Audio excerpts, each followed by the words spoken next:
Halo,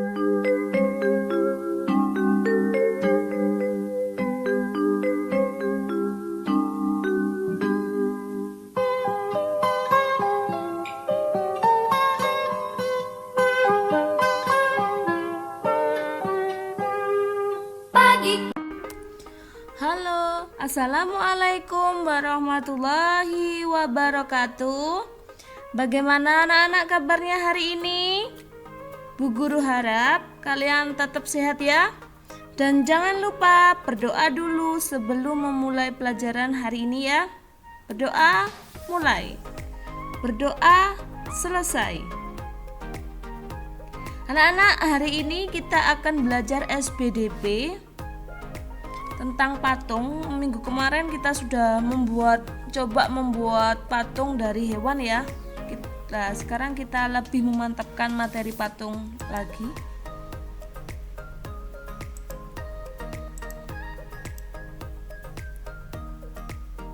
Nah, anak-anak perhatikan gambar berikut anak-anak ya. Ini ada Pak Oga, ada gambar dalang, ada gambar guci. Ini merupakan salah satu juga bentuk dari patung. Jadi patung itu tidak hanya berbentuk manusia, hewan, guci pun bisa dianggap patung. Ada patung loro blonjo, kerajinan air mancur. Nah, patung yang ada di Indonesia itu banyak diminati oleh wisatawan mancanegara. Orang turis-turis itu suka datang ke Indonesia dengan harapan ingin membeli produk-produk patung dari Indonesia.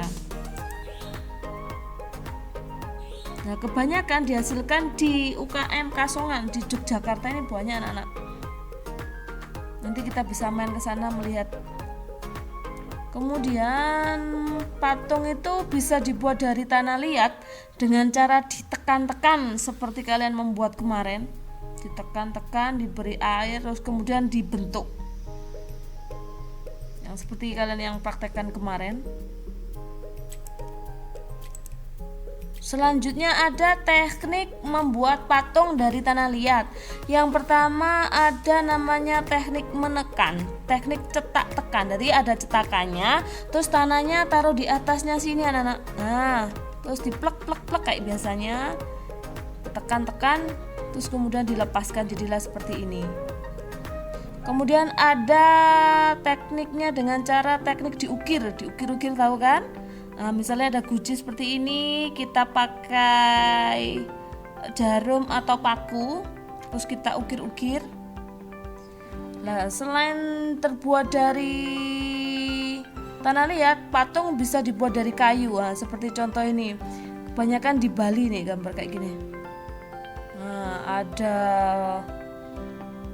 patungnya macam-macam ini. Ada orang membuat patung dari kayu dengan cara dipahat.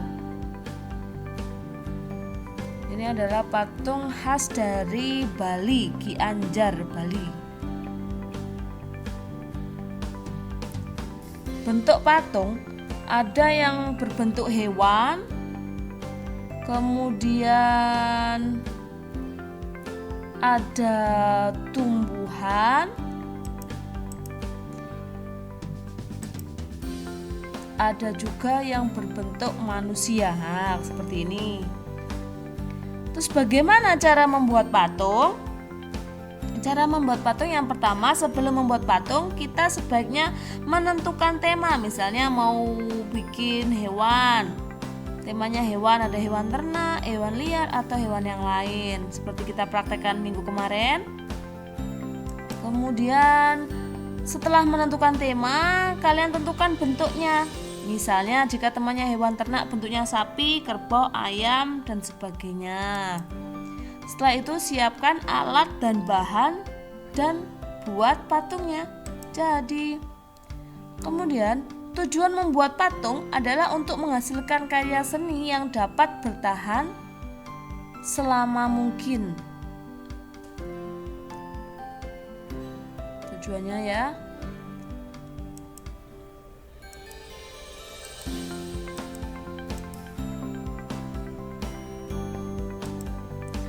Kemudian fungsi patung bagi kehidupan manusia, yang pertama sebagai dekorasi interior, menghasilkan ruangan yang indah.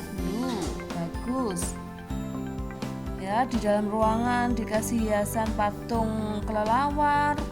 Fungsi yang kedua, dekorasi eksterior atau menghias ruangan, luar ruangan seperti taman. Nah, di taman nih dikasih kodok-kodokan, kata-kataan. Kemudian fungsi patung yang selanjutnya, tanda peringatan, mengingatkan jasa seseorang atau peristiwa bersejarah. Nah, ini seperti di sini nih. Ada patungnya burung Garuda, ada patungnya manusia ini yang ada di waktu penjajahan G30 SPKI ini. Terus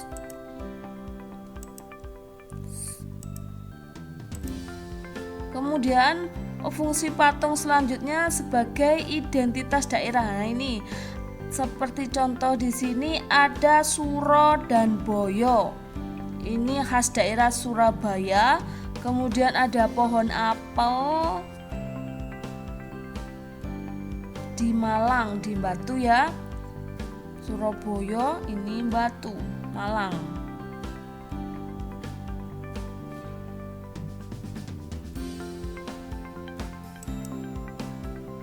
Nah, ini ada di Ponorogo. Ini khasnya Ponorogo ya, kayak reok.